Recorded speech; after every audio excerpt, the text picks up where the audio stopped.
Kākahu and the Tirikātene kahu kiwi. Kākahu, or woven cloaks, are customary Māori garments that are constructed through various types of weaving that not only display the skill of the weaver, but can have a multitude of representations for the wearer. This can be seen through the visual designs of the cloak, alongside the unseen representations of the wearer's mana and whakapapa, and therefore should be considered a form of literature. Whatu weaving. Whatu ahorua is the weaving technique used to produce fabric in sophisticated woven cloaks. Unlike Western weaving, where a loom was used, Māori used a finger weaving technique to create elaborate patterns that not only had visual but symbolic significance. Note the base thread is called the whenu, similar to the word whenua, while the body of the kākahu is referred to as the kaupapa of the cloak. Every kākahu tells a story. There are many different styles of kākahu that consist of various combinations of materials and patterns. Tānako is the weaving technique used to create the elaborate patterns and designs on the decorative borders of kākahu. This technique allows multiple colours to be incorporated and is only used by Māori and has been used for centuries. The most popular patterns include Niho taniwha, which is the taniwha teeth, and that's a large triangle. The triangle shape of the niho taniwha represents strength and stability. The repetitive pattern symbolises whakapapa, stories, histories, and myths passed down over time. The niho, the little teeth, a series of small triangles, represents the sign of the historian. In some instances, it represents the chief in hospitality.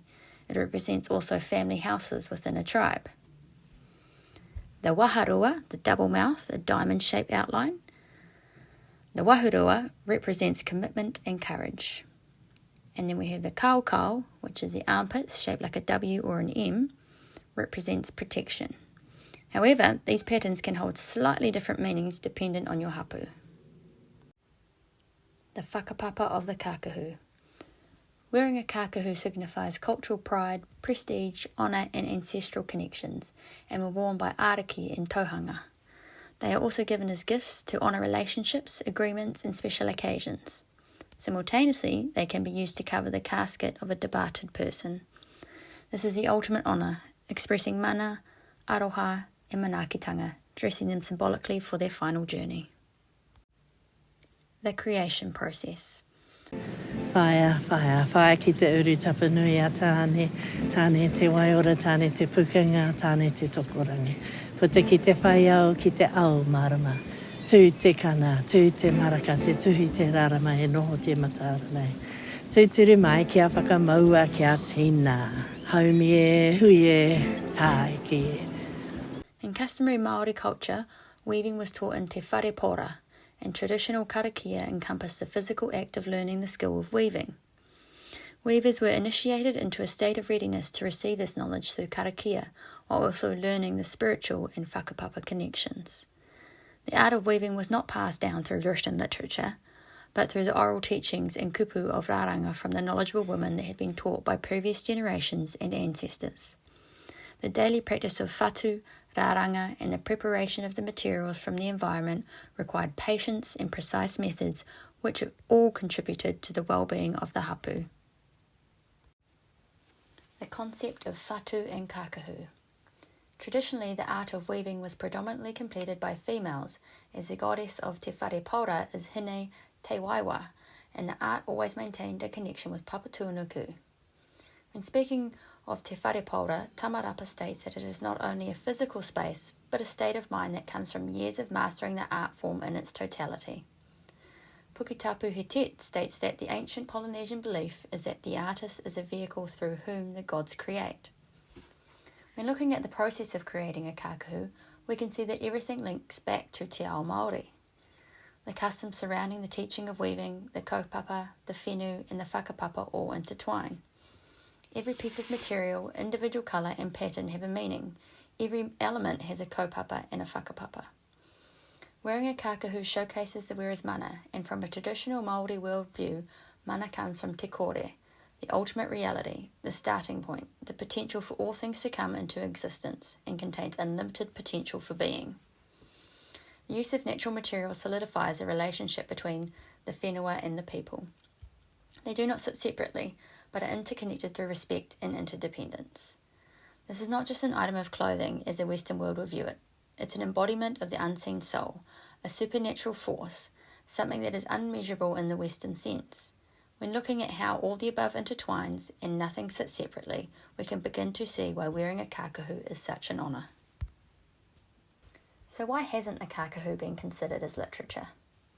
In the past, any form of art or oral tradition from Māori was not considered literature, as in a colonised mind, to be literary is to be the master of words on paper. This definition doesn't leave any room for artwork or tradition that both tell stories.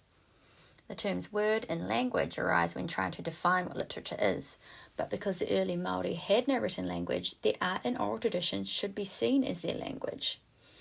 If writing wins down in Spanish is considered a language, but is beyond comprehension to most of us, Māori art forms should also be considered a language. Language is a system of communication, and so is the kākahu. The Tirikātene family cloak and the whakapapa of this kahu kiwi. The Honourable Tirikātene was elected to Parliament in 1932, gaining the first seat for the Rātana movement. This was a historical gain for Māori, as Rātana used tiritiri o Waitangi as a way of seeking redress and compensation for their claims.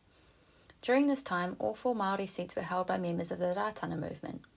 Eruera went on to continually speak of tiriti during his time in Parliament.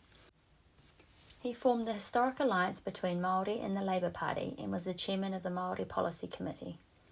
He then went on to be a member of the Executive Council representing the Māori people, oversaw the Māori war effort, settled the Ngai Tahu claims, and became a chairman of their trust board.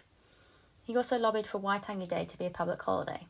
For all his efforts, he was knighted in 1960, but then passed away soon after in 1967.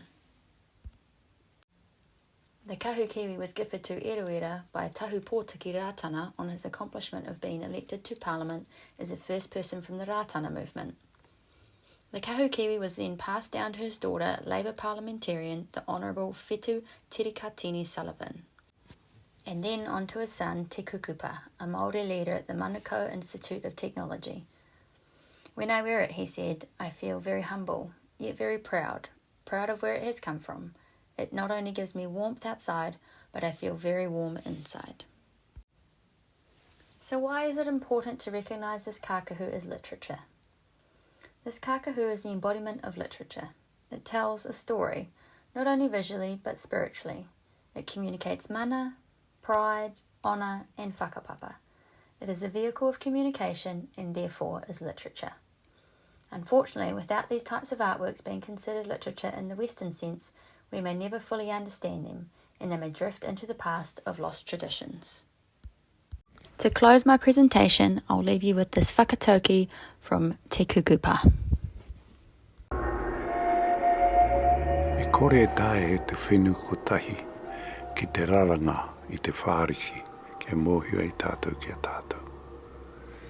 Mā te mahitahi o ngā whenu, mā te mahitahi o ngā kairaranga, ka uti tēnei whāriki. I te otinga, me titiro tātou ki ngā pai ka puta mai. A tāna wā hoki, titiro ki aua raranga I makere, nā te mea, e kōrero anō kei reira. The tapestry of understanding cannot be woven by just one strand alone. It takes the working together of strands, the working together of weavers to complete such a tapestry. When it is complete, let us look at the good that comes from it. In time, take a look at those drop stitches, for there is a message there also.